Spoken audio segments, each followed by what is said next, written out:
সময়ে সময়ে কেন্দ্ৰীয় চৰকাৰে কিছুমান ভাল সিদ্ধান্ত লয়। বহুকেইখন আইন বিশেষকৈ আমি দেখিছোঁ যে জনমুখী আইন বা জনতাৰ সপক্ষেৰ আইন বা দৰিদ্ৰ জনগণৰ পক্ষত আইন বহুতকেইখন আইন আছে। তাৰে এখন আইন 2009 চনত হৈছিল ৰাইট টু এডুকেশ্যন এক্ট 2009। এই আইনখন অতি সুন্দৰ আইন। ইয়াত কেইটামান বিষয় বিতৰ্ক আছে, কিন্তু আমি বৰ ডিটেইলছলৈ নাযাওঁ।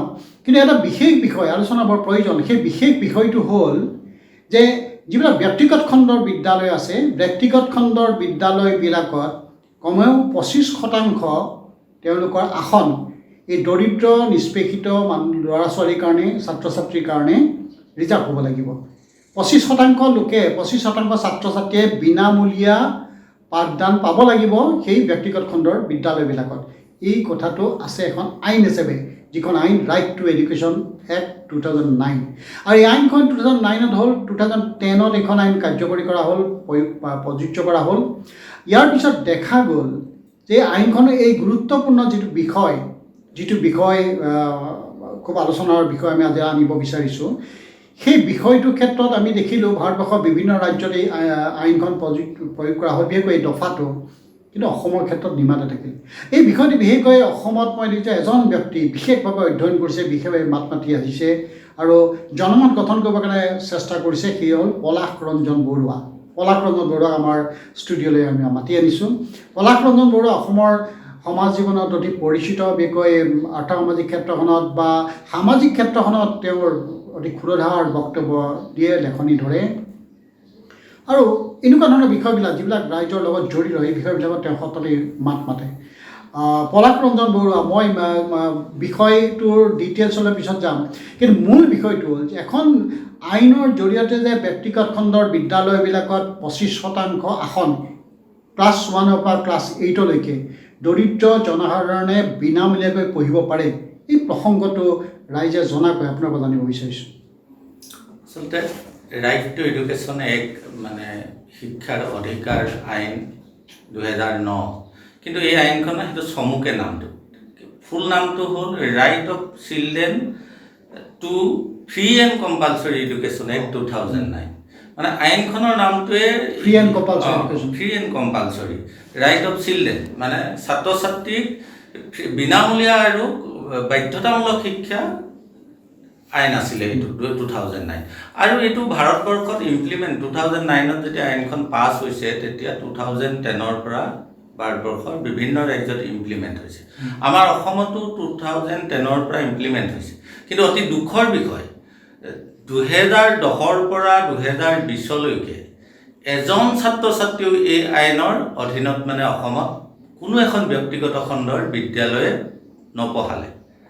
2010লৈকে 10 বছৰত হয়তো কোনোবা ব্যক্তিগত খণ্ডৰ বিদ্যালয়ে কেতিয়াবা চোকা ল'ৰা ছোৱালী আনে ফ্ৰীকৈ পঢ়োৱাৰ পেপাৰত নিউজ ওলায়, কিবা ওলায়, সেইটো এটা ইম'শ্যন লয়। কিন্তু এই আইনৰ অধীনত যে 25% দৰিদ্ৰ ছাত্ৰ ছাত্ৰীক বিনামূলীয়াকৈ আৰু বাধ্যতামূলকভাৱে ব্যক্তিগত খণ্ডৰ বিদ্যালয়বিলাকে শিক্ষাদান কৰিব লাগে, এইটো চৰকাৰৰ তৰফৰ পৰাও বা শিক্ষা বিভাগৰ তৰফৰ পৰা মাছ পিপুলে জনাকৈ আজিলৈকে কিন্তু কোনো কাৰ্যব্যৱস্থা গ্ৰহণ নকৰিলে।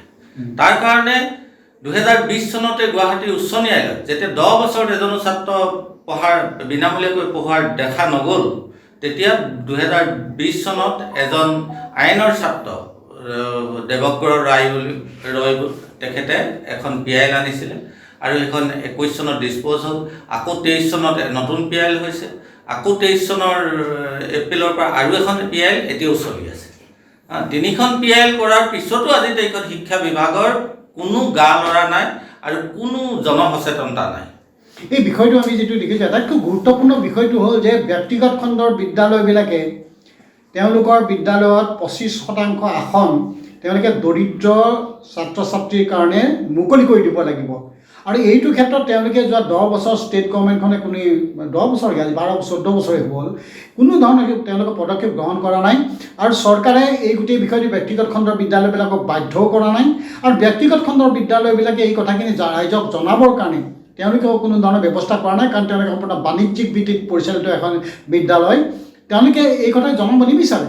কিন্তু চৰকাৰৰ দায়িত্ব আছিল যে ব্যক্তিগত খণ্ডৰ বিদ্যালয়বিলাকে এই 25% আসন দৰিদ্ৰ ছাত্ৰ ছাত্ৰীৰ কাৰণে বিনামূলীয়াকৈ পঢ়াব লাগিব, বাধ্যতামূলকভাৱে পঢ়াব লাগিব, যিখন 2009 আইনত এইটো স্পষ্ট আছে। গতিকে এই গোটেই বিষয়টো ইতিমধ্যেই যোৱা অলমষ্ট 13-14 বছৰ পাৰ হৈ গ'ল, এতিয়ালৈকে কোনো ব্যৱস্থা গ্ৰহণ কৰা নাই।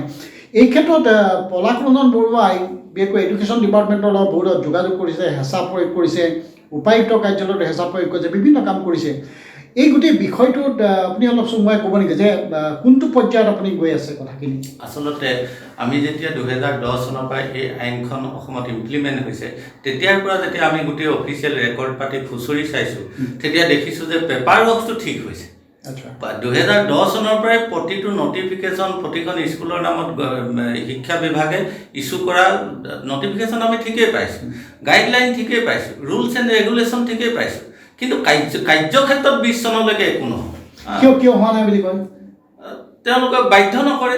এটা নেক্সাছ হয়তো এটা অপশক্তি ক্ৰিয়া কৰে, য'ত শিক্ষা বিভাগৰ বৰমূৰীয়া বিষয়াবৰ্গৰ সৈতে এই ব্যক্তিগত বিদ্যালয়ৰ মালিকসকল হয়তো এটা ভিতৰুৱা এটা বুজাবুজি আছে।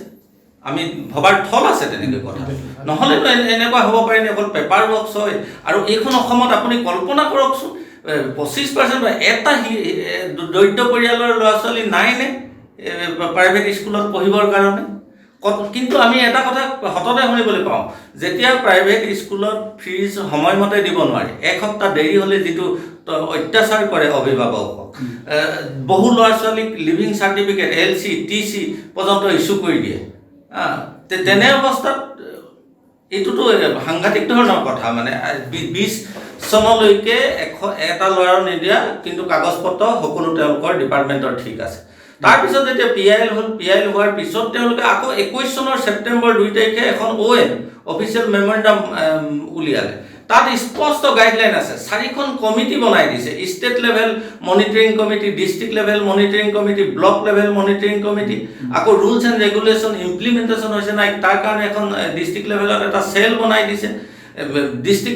ষ্টেট মিছন কোঅৰ্ডিনেটৰ, সৰ্বশিক্ষা মিছনৰ তেখেত ষ্টেট কমিটিৰ চেয়াৰমেন, আৰু ডিষ্ট্ৰিক্ট লেভেলত DC চেয়াৰমেন, ষ্টেট যিখন মনিটৰিং চেল আছে তাৰ IS বা DMC গৰাকী চেয়াৰমেন, ব্লক লেভেলত চাৰ্কুল অফিচাৰ চেয়াৰমেন। গতিকে ইমান কটকটীয়া ধৰণে মানে নিয়ম প্ৰযোজ্য কৰিছে, কিন্তু তাৰ ভিতৰতো এইবিলাকলৈ সদায় এটা বুঢ়া আঙুলি দেখাই থাকে প্ৰাইভেট স্কুলৰ। ইণ্টাৰেষ্টিং এই বিষয়টো চাওক, ভাৰতবৰ্ষত মই চাইছিলোঁ কিছু তথ্য, 2016 চনলৈকে অলমষ্ট 20%, 19.6% এনেকুৱা দৰিদ্ৰ ল'ৰা ছোৱালীয়ে বিনামূলীয়াভাৱে প্ৰাইভেট স্কুলবিলাকত তেওঁলোকে শিক্ষা লাভ কৰিছিল। আৰু অসমত 2010 চনৰ পৰা আজিলৈকে 2022 চনলৈকে প্ৰকৃতাৰ্থত এজনো ছাত্ৰ ছাত্ৰীক এই ধৰণৰ সুবিধা ছাত্ৰ ছাত্ৰীয়ে পোৱা নাই। আৰু এই ক্ষেত্ৰত চৰকাৰে তেওঁলোকৰ এটা যিটো আপুনি ঠিকে কৈছে, এটা নেক্সাছ থাকিব পাৰে যে চৰকাৰৰ শিক্ষা বিভাগ আৰু ব্যক্তিগত খণ্ডৰ বিদ্যালয়ৰ মালিক পক্ষৰ মাজত এটা বিশেষ বুজাবুজি আছে যে মালিক পক্ষই শিক্ষা বিভাগক হয়তো হেঁচা প্ৰয়োগ কৰে যে এই কথাখিনি যাতে পাব্লিক কৰা নহয়, যে ৰাজহুৱা যাতে কৰা নাযায়, আৰু অভিভাৱকসকলে যাতে বিষয়টো গম নাপায়। চৰকাৰৰ দায়িত্ব এই আইনখন যিহেতু ৰাষ্ট্ৰৰ এখন আইন, ৰাষ্ট্ৰৰ আইনখন কাৰ্যকৰীকৰণৰ ক্ষেত্ৰত ব্যক্তিগত খণ্ডৰ বিদ্যালয়বিলাকক বাধ্য কৰিব লাগিব। আৰু সেইকাৰণে অভিভাৱকসকলে কথাবিলাক জানিবৰ কাৰণে বিভিন্ন ধৰণৰ মিডিয়াৰ জৰিয়তে, বাতৰি কাকতে হওক, TV হওক, বিভিন্ন ধৰণৰ নটিচ বৰ্ডত হওক, এই ধৰণৰ বিভিন্ন প্ৰক্ৰিয়াৰে চৰকাৰখনে ৰাইজক জনাব লাগিব। অতি দুৰ্ভাগ্যৰ বিষয়, আজিলৈকে এই ব্যৱস্থাটো চৰকাৰে কৰা নাই। যিদিনাখনে PILৰ কথাটো আহিলে, PIL দিয়াৰ পিছত চৰকাৰে অলপ বিভিন্ন তথ্য পাতিবিলাক গোটালে, কিন্তু তেওঁলোকে এই ধৰণৰ কোনো ব্যৱস্থা গ্ৰহণ নকৰিলে, যাৰ ফলত 2022ত মই জনাত কেইজনমান ছাত্ৰ ছাত্ৰীয়ে হয়তো তথ্য পাইছে। এনেকুৱা ধৰণৰ কিবা হৈছিল নেকি? গুৱাহাটীৰে 44 জন ছোৱালীজন 23 চনত মানে এডমিশ্যন দিলে। কিন্তু হাইকোৰ্টৰ যিটো গাইডলাইন আছিলে যে এটা ৱেবছাইট হ'ব লাগিব, ৱেবছাইটত সেই ছাত্ৰ ছাত্ৰীসকলৰ নাম আহিব লাগিব, ডিষ্ট্ৰিক্ট মনিটৰিং কমিটিৰ DC য'ত চেয়াৰমেন, সেই কমিটিত সেই ছাত্ৰ ছাত্ৰীবিলাকৰ নামবিলাক অনুমোদন হ'ব লাগিব। তাৰপিছত 20 মে'ৰ ভিতৰত সেইবিলাক আহিব লাগে। গভৰ্ণমেণ্টৰ যিখন অফিচ মেমৰেণ্ডাম, এইখন অফিচ মেমৰেণ্ডাম, ইয়াত স্পষ্ট লিখা আছে 15 মাৰ্চ, প্ৰতি বছৰে 15 মাৰ্চৰ আগত প্ৰতিখন ব্যক্তিগত বিদ্যালয় আঞ্চলিক বাতৰি কাকতত এডভাৰটাইজ দিব লাগে, আৰু সংশ্লিষ্টৰ ৱেবছাইটটোত এডভাৰটাইজ কৰিব লাগে, ফৰ্ম ইছ্যু কৰিব লাগে। তাৰপিছত এডমিশ্যন দিব লাগে এতিয়া এই 15 মাৰ্চৰ আগত কোনো বছৰে কোনোখন ব্যক্তিগত স্কুলে এই বছৰটো এখনো কৰা নাই কোনো স্কুলে ফৰ্ম ইছ্যু নকৰে আৰু এডভাৰটাইজো নিদিয়ে কোনেও দেখা নাই আজিলৈকে এডভাৰটাইজ আৰু যদিও গুৱাহাটী হাইকোৰ্টে 23 চনতে ক'লে যে এটা ৱেবছাইট খুলিব লাগে কিন্তু আজিলৈকে সেই ৱেবছাইটটো হৈ উঠা নাই যদিও যোৱা বছৰ 44 জন ষ্টুডেণ্টে এই আইনৰ অধীনত পঢ়িছে কিন্তু আজিলৈকে ৱেবছাইটত তেওঁলোকৰ নাম দিব পৰা নাই গতিকে গুৱাহাটী হাইকোৰ্টৰ সেই PILৰ যিটো জাজমেণ্ট সেই জাজমেণ্টটো একচুৱেলি ভায়লেট কৰিছে মানে কণ্টেম্প অফ কোৰ্টত এডুকেশ্যন ডিপাৰ্টমেণ্ট জবাবদিহি হ'ব লাগে অতি গুৰুত্বপূৰ্ণ বিষয় হাইকোৰ্টে যিহেতু কৈছে এটা ৱেবছাইট হ'ব লাগে ৱেবছাইটৰ জৰিয়তে সকলোকে জনাব লাগে আজিকালি ইণ্টাৰনেটৰ যুগ ল'ৰা ছোৱালীয়ে সকলোৱে বিষয়টো জানে ৱেবছাইটত গোটেই তালিকা হ'ব লাগে আৰু সেইমতে ন'টিছ হ'ব লাগে আৰু 15 মাৰ্চৰ আগতে এপ্লাই কৰিবৰ ব্যৱস্থা কৰিব লাগে আৰু ছাত্ৰ ছাত্ৰী অভিভাৱকসকলে কথাটো জনাৰ ব্যৱস্থা কৰিব লাগে দুৰ্ভাগ্যৰ বিষয় এইখন অসমত আমাৰ এইখন অসমত যথেষ্ট দৰিদ্ৰ ছাত্ৰ ছাত্ৰীয়ে স্কুলত যাব নোৱাৰে বহুতে ড্ৰপ আউট হয় মেক্সিমাম ল'ৰা ছোৱালীয়ে এইখন অসমত চৰকাৰখনে কোনো গুৰুত্ব দিয়া নাই DC বিলাকৰ দায়িত্ব প্ৰতিখন জিলাৰ উপায়ুক্তৰ দায়িত্ব যে সেই জিলাৰ উপায়ুক্তৰ অধীনত থকা প্ৰাইভেট স্কুলবিলাক যিবিলাক আছে প্ৰাইভেট স্কুলবিলাকে এই নটিছখন এই আইনখন কাৰ্যকৰী কৰিব লাগে উপায়ুক্তসকলে কোনো ব্যৱস্থা গ্ৰহণ কৰা নাই এই 13-14 বছৰ প্ৰমাণ গতিকে এই উপায়ুক্তসকল এই ক্ষেত্ৰত ব্যক্তিগত খণ্ডৰ বিদ্যালয়বিলাকৰ লগত উপায়ুক্তবিলাকৰ এটা নেক্সাছ আছে নেকি প্ৰশ্ন স্বাভাৱিকভাৱে আহিব এইকাৰণে আমি কৈছোঁ এই যে ৱেবছাইট তাৎক্ষণিকভাৱে খুলিব লাগিব চৰকাৰে আৰু এই ব্যৱস্থাটো ভাৰতবৰ্ষৰ বিভিন্ন ৰাজ্যবিলাকৰ ৱেবছাইটত আছে আৰু তেওঁলোকে এই ৱেবছাইটবিলাকত স্পষ্ট হৈছে যে কোনখন বিদ্যালয়ত কেইজন ছাত্ৰ কোন ছাত্ৰই বিনামূলীয়াভাৱে তেওঁলোকে শিক্ষা লাভ কৰিছে তেওঁলোকে আছে অসমত নাই অসমখন ইমানেই আমি ধনী ল'ৰা ছোৱালী নে আমাৰ অভিভাৱকসকল যে কোনো ধৰণৰ ফিজ আমি দিবই পাৰিম এনেকুৱা ধৰণৰ পৰিৱেশ আছে নেকি এটা সুযোগ দিছে কেন্দ্ৰীয় চৰকাৰে সেইটো আমি কিয় ল'ব নোৱাৰোঁ গতিকে স্পষ্ট যে এই ক্ষেত্ৰত যিটো আইনগত বা আপুনি এই ক্ষেত্ৰত লাগি আছে বৰুৱা মানে আইনগতভাৱে কিবা ব্যৱস্থা কৰি থকা হৈছে নেকি আমি আইনগতভাৱে ব্যৱস্থা ল'ম এইটো কণ্টেম্প অফ কোৰ্ট নিশ্চয় হ'ব আৰু এটা যিহেতু PIL অলৰেডি চলি আছে এইটো বিষয়ৰ ওপৰত যোৱা 9 মে তাৰিখে লাষ্ট শুনানিটো হৈ গৈছে আৰু অহা 10 জুন তাৰিখে হাইকোৰ্টত এইটো পুনৰ উঠিব কেছটো যদিও মই সেই PILৰ লগত কোনো প্ৰকাৰে জড়িত নহয় কিন্তু মই নিজেই যেতিয়া ভুক্তভোগী হ'লোঁ যোৱা 3 বছৰ দিন ধৰি মোৰ ল'ৰাই যিখন স্কুলত পঢ়ি আছিল মই সেই স্কুলখনৰ যেতিয়া এপ্ৰ'চ কৰিছিলোঁ যে আমি এইটো ক্ৰাইটেৰিয়াত পঢ়োঁ আমাক ফৰ্ম ইছ্যু কৰক যোৱা 3 বছৰে ফৰ্ম ইছ্যু নকৰাৰ পিছত মই যোৱা 14 মে তাৰিখে জিলা মনিটৰিং চেলৰ চেয়াৰমেন DCক মই লগ ধৰি পিটিশ্যন দিলোঁ আৰু মনিটৰিং যিটো ইমপ্লিমেণ্টেশ্যন মানে ৰুল এণ্ড ৰেগুলেশ্যন ইমপ্লিমেণ্টেশ্যন কৰিবৰ কাৰণে যিটো চেল আছে ডিষ্ট্ৰিক্ট লেভেলত IS য'ত মানে চেয়াৰমেন মই তেখেতকো এখন পিটিশ্যন দিলোঁ আৰু তেওঁলোকে যোৱা 20 তাৰিখে মোক দুইটা অফিচলৈকে শুনানিৰ কাৰণে মাতিছিলে কিন্তু শুনানিত উপস্থিত থাকি মোৰ মানে যিটো অনুভৱ হ'ল মানে এই বিষয়াসকলে এই আইনখনৰ এটা লাইনো পঢ়ি চাইছে নাই মোৰ মানে তেনেধৰণৰ অনুভৱ হ'ল এটা লাইনো পঢ়ি চাইছে নাই মোৰ সন্দেহ আছে ইয়াত মানে এনেকুৱা কথা ক'লে যে অভিভাৱকসকলহে দায়ী যেন অভিভাৱকসকলে প্ৰথমে গৈ এপ্লিকেশ্যন দিব লাগে এপ্লিকেশ্যন নিদিয়াটো অভিভাৱকসকলৰ দুখ অফিচাৰবিলাকে কৈছে কিন্তু আইনত তেনেকুৱা ধৰণৰ কোনো কথা নাই আইনত কথা আছে যে 15 মাৰ্চৰ আগতে তেওঁলোকে এডভাৰটাইজ দিব লাগিব আৰু ফৰ্ম ইছ্যু কৰিব লাগিব আৰু যিবিলাক প্ৰাইভেট স্কুলত এখন সাধাৰণ এপ্লিকেশ্যন দিবলৈ গ'লে সেই এপ্লিকেশ্যনখন ৰিচিভ কৰি নিদিয়ে আৰু কোনোবাই ফৰ্ম বিচাৰি এপ্লিকেশ্যন দিলে ৰিচিভ কৰি দিব নেকি গতিকে আইনগত সেইটো এটা মানে অভিভাৱকবিলাকে এষ্টাব্লিছ কৰাত দিগদাৰ আছে কিন্তু যিহেতু কোৰ্টে কৈছে গভৰ্ণমেণ্টৰ শিক্ষা বিভাগে কৈছে যে এডভাৰটাইজ দিব লাগে কিন্তু এডভাৰটাইজ নকৰে ফৰ্ম ইছ্যু নকৰে তেতিয়াহ'লে সেই আইন ভায়লেট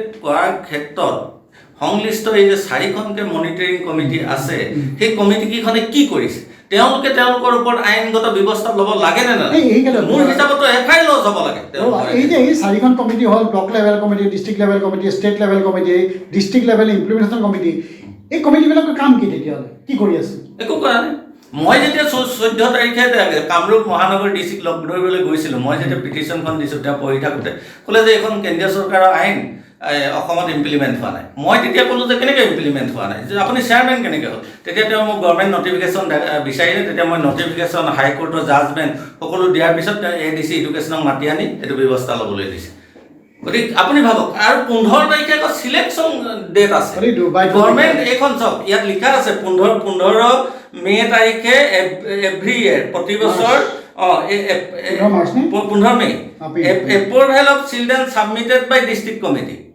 15 মে আৰু মই 14 মে লগ কৰিছোঁ DC বাক্য সেইটো চাওক এই গোটেই কথাটো এনেকুৱা ধৰণৰ দুৰ্ভাগ্যজনক বিষয় যে উপায়ুক্তই ক'ব বিচাৰে যে এখন চেণ্ট্ৰেল এক্ট আৰু চেণ্ট্ৰেল এক্ট অসমখন ভাৰতত নহয় নেকি কেন্দ্ৰীয় চৰকাৰৰ আইন অসমত প্ৰযোজ্য হ'বই লাগিব আৰু সেইকাৰণে উপায়ুক্ত জানিব লাগে ইতিমধ্যে কমিটিবিলাক গৈছে উপায়ুক্ত তাৰ কমিটি মেম্বাৰ বা এডুকেশ্যনৰ বিভিন্ন বিষয়বিলাক তাৰ মেম্বাৰ ইয়াৰ পিছতে যোৱা 13-14 বছৰ 10 চনৰ পৰা প্ৰকৃততে আইনখন কাৰ্যকৰী কৰা হৈছে তাৰপিছত আজিলৈকে অসমত ইমপ্লিমেণ্ট হোৱা নাই আমি মুকলিকৈ কৈছোঁ চৰকাৰক আহ্বান কৰিছোঁ মুখ্যমন্ত্ৰী ডাঙৰীয়াক আমি আহ্বান কৰিছোঁ শিক্ষামন্ত্ৰী ডক্টৰ ৰনোজ পেগুক আমি আহ্বান কৰিছোঁ তাৎক্ষণিকভাৱে এই আইনখনে দিয়া সুযোগ অসমৰ অভিভাৱকসকলক ল'বলৈ সুবিধা দিয়ক তাৰ কাৰণে যিটো ব্যৱস্থা আছে প্ৰাইভেট স্কুলবিলাকে তেওঁলোকে স্থানীয় বাতৰি কাকতত নটিছত এইবিলাক জনাব লাগিব অভিভাৱকসকলক যে আমাৰ স্কুলখনত আমি 25% মানে ক্লাছ 1 বা ক্লাছ 8লৈকে আমুকটো ক্লাছত ইমানটা চিট আমুকটো ক্লাছত ইমানখন আসন এই ধৰণৰ যাতে ৰাইজক জনোৱা যায় আৰু ফৰ্মবিলাক তেওঁলোকে স্কুলৰ পৰা দিব লাগিব আৰু এই গোটেই বিষয়বিলাক যাতে ৱেবছাইটত এটা ৰাজ্য চৰকাৰে অসম ভিত্তিত এটা ৱেবছাইটত যাতে এই কথাত প্ৰকাশ কৰা হয় প্ৰথম কথা হ'ল কি যিখন আইনৰ দ্বাৰা আমাক সুযোগ দিছে দৰিদ্ৰ অভিভাৱকসকলক নিজৰ ছাত্ৰ ছাত্ৰীৰ ভৱিষ্যতৰ কাৰণে নিজৰ ল'ৰা ছোৱালীৰ ভৱিষ্যতৰ কাৰণে চৰকাৰে এটা সুবিধা দিছে যে ৰাজহুৱা খণ্ডত বা চৰকাৰী খণ্ডত বুলি নহয় ব্যক্তিগত খণ্ডৰ বিদ্যালয়বিলাকত ক্লাছ 1ৰ পৰা ক্লাছ 8লৈকে 25% আসন তেওঁলোকে বিনামূলীয়াকৈ বাধ্যতামূলকভাৱে পঢ়ুৱাবলৈ বাধ্য আৰু তেওঁলোকে আসন দিবলৈ বাধ্য এই ব্যৱস্থাটো তাৎক্ষণিকভাৱে কৰাৰ প্ৰয়োজন আৰু এই ক্ষেত্ৰত মে'ৰ 15 তাৰিখে সাধাৰণতে নটিচ কৰিব লাগিছিল কিন্তু এইটো ধৰ 2010, 11, 12 এনেকৈ গৈ আছে যোৱা 22ত যদি হৈছে 44জন মান সেইটো এটা কোনো নটিচ নহয় যেতিয়া IPL কৰা হ'ল PIL কৰাৰ ভয়ত কোনোবাই এই কথাটো ব্যৱস্থা কৰিলে তাকো তলে ক'তো নটিচ নাই ক'তো ৱেবছাইটত নাই একো নাই কিন্তু সেইটো ব্যৱস্থা নহয় ব্যৱস্থাটো মুকলিকৈ সমগ্ৰ অসমৰ প্ৰাইভেট স্কুলবিলাকে কৰিব লাগিব চৰকাৰে নটিচ দিব লাগিব চৰকাৰে ৱেবছাইটত প্ৰচাৰ কৰিব লাগিব আৰু প্ৰাইভেট স্কুলবিলাকে স্থানীয় বাতৰি কাকত বা বিভিন্ন মাধ্যমবিলাকত প্ৰচাৰ কৰিব লাগিব পলাশ ৰঞ্জন বৰুৱাই এই ক্ষেত্ৰত এটা জনমত গঠন কৰিবলৈ চেষ্টা কৰিছে প্ৰত্যেকজন অভিভাৱকৰ স্বাৰ্থত পলাশ ৰঞ্জন বৰুৱাই এটা জনমত গঠন কৰিবলৈ চেষ্টা কৰিছে আৰু চৰকাৰক এই গোটেই ব্যৱস্থাটো তাৎক্ষণিকভাৱে কাৰ্যকৰী কৰিবৰ কাৰণে হেঁচা প্ৰয়োগ কৰিছে মই ভাবোঁ যে অসমৰ অভিভাৱকসকলে কথাটো উপলব্ধি কৰক আৰু চৰকাৰৰ বিশেষকৈ মুখ্যমন্ত্ৰী যথেষ্ট ব্যস্ত শিক্ষামন্ত্ৰী ডক্টৰ ৰনোজ পেগু ডাঙৰীয়াক মই আহ্বান কৰিছোঁ অনুৰোধ কৰিছোঁ আপুনি এগৰাকী সচেতন ব্যক্তি সচেতন বিধায়ক বাদেই দিছোঁ মন্ত্ৰী বাদেই দিছোঁ সচেতন এগৰাকী নাগৰিক আপুনি এজন শিক্ষিত নাগৰিক অন্ততঃ এই গোটেই বিষয়টো লক্ষ্য ৰাখক এই ক্ষেত্ৰত পলাশ ৰঞ্জন বৰুৱা এই গোটেই বিষয়টো সমগ্ৰ অসমৰ অভিভাৱকসকলক লৈ পেলাই আমি কিবা কৰিব চিন্তা কৰিছোঁ অভিভাৱকসকল সংশ্লিষ্ট এতিয়াতো চৰকাৰী স্কুল প্ৰায় বন্ধ হৈ গৈছে এই চৰকাৰী স্কুল বন্ধ হৈ যোৱাৰ লগে লগে মানে দৰিদ্ৰ হ'লেও মানুহে উপায় নাপায় ব্যক্তিগত খণ্ডৰ স্কুললৈ ছাত্ৰ ছাত্ৰী নিবলগীয়া আছে এটা বহুত গেপ 3-4 কিলোমিটাৰ মাজত স্কুল নাই গতিকে ইচ্ছা নাথাকিলেও প্ৰাইভেট স্কুলত পঢ়াবলগীয়া আছে গতিকে সমগ্ৰ অসমৰ চুকে কোণে মানে যিমানবোৰ অভিভাৱকে প্ৰাইভেট স্কুলত পঢ়ায় তেওঁলোক সচেতন হওক আৰু তেওঁলোকে একো নহ'লে যিহেতু ৰাজচক্ৰৰ চক্ৰ বিষয়াজন যিহেতু এই কমিটি ব্লক লেভেল কমিটিৰ চেয়াৰমেন তেওঁলোকে সংশ্লিষ্ট বিদ্যালয়খনৰ এগেইনষ্টত অন্ততঃ ব্লক লেভেলৰ সেই চাৰ্কুল অফিচাৰজনক হ'লেও অভিযোগ দিয়ক আৰু সিমানত যদি এডুকেশ্যন ডিপাৰ্টমেণ্টে একো নকৰে বা অসম চৰকাৰে একো নকৰে তেতিয়াহ'লে ৰাইট নেশ্যনেল কমিশ্যন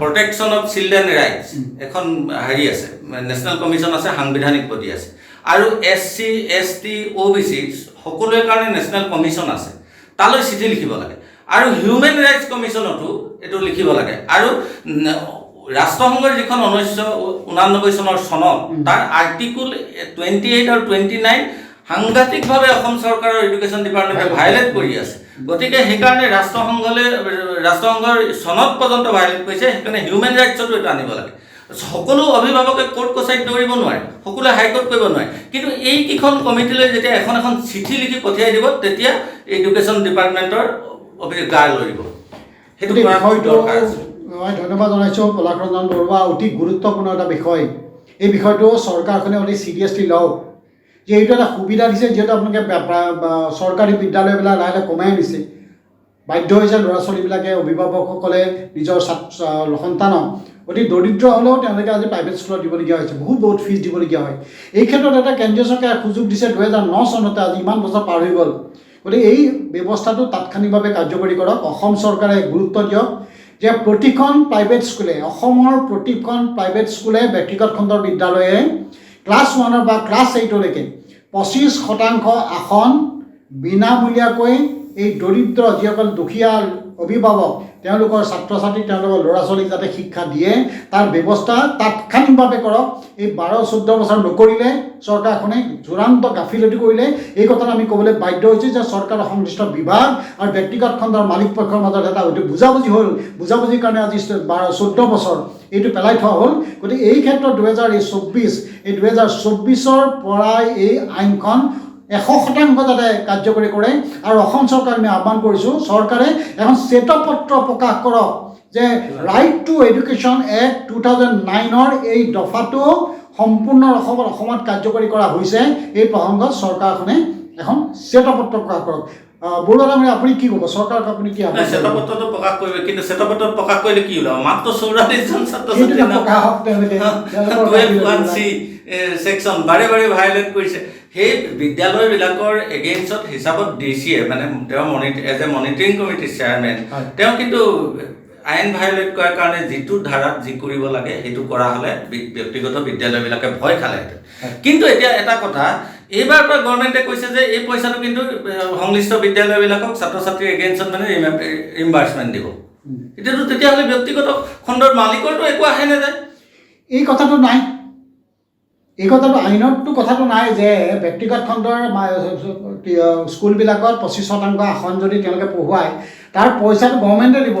এইটো আমাৰ অসম গভৰ্ণমেণ্টে কৰিছে, অসম গভৰ্ণমেণ্টে কৰিলে তাৰমানে এটা স্পষ্ট। যোৱা 14 বছৰ অসম চৰকাৰৰ শিক্ষা বিভাগ বা চৰকাৰৰ সংশ্লিষ্ট বিভাগ আৰু ব্যক্তিগত খণ্ডৰ বিদ্যালয়বিলাকৰ এটা নেক্সাছ আছিল। তেওঁলোকে এই আইনখন কাৰ্যকৰী কৰিব বিচৰা নাছিল। এতিয়া যেতিয়া হেঁচা পৰাৰ লগে লগে তেওঁলোকে এটা কাৰ্যকৰী কৰিব বিচাৰিছে। আৰু চৰকাৰৰ পইচা আৰু শিক্ষামন্ত্ৰী বা মুখ্যমন্ত্ৰী নিজা পইচা নহয়, এইটো ৰাজহুৱা ধন। এই ৰাজহুৱা ধন দিবৰ কাৰণে ব্যক্তিগত খণ্ডৰ মালিক গোষ্ঠীক দিবৰ কাৰণে ক'তো আইনে কোৱা নাই, আৰু এই কথা দিয়াৰ প্ৰয়োজন নাই। ব্যক্তিগত খণ্ডৰ বিদ্যালয়বিলাকে নিজাববীয়াকৈ এই 25% আসন তেওঁলোকে বিনামূলীয়াকৈ দিবই লাগিব। গতিকে এই প্ৰসংগত আমি বৰ ডিটেইলছত আৰু নাযাওঁ। অসম গভৰ্ণমেণ্টে ৰুলছত দিছে কিন্তু আইনত নাই এই কথা। গতিকে এই ধৰণৰ কথাটো অন্যান্য ষ্টেটৰ ৰিম্বাৰ্চমেণ্ট দিছে নাই মই ক'ব নোৱাৰিম, কিন্তু ইয়াত তেওঁলোকে ৰুলছত ৰিম্বাৰ্চমেণ্টৰ কোনো কথা নাই। কাৰণ বিদ্যালয় সেইটো কম্পালচৰি আৰু ষ্টেট গভৰ্ণমেণ্টবিলাকে নিজে কৰে। অসম চৰকাৰে স্কুলবিলাক বন্ধ কৰিছে, এটা বেলেগ বিষয়। তাৰ কাৰণে ব্যক্তিগত খণ্ডৰ মালিকবিলাকক তেওঁলোকে সহায় কৰিব ৰাজহুৱা ধন লৈ, সেইটো কেতিয়াও গ্ৰহণযোগ্য নহয়। আমাৰ কথা হ'ল কি, ব্যক্তিগত খণ্ডৰ মালিকবিলাকে, বিদ্যালয়ৰ মালিকসকলে তেওঁলোকে 25% বিনামূলীয়াকৈ পঢ়াব লাগিব ক্লাছ 1 পৰা ক্লাছ 8লৈকে।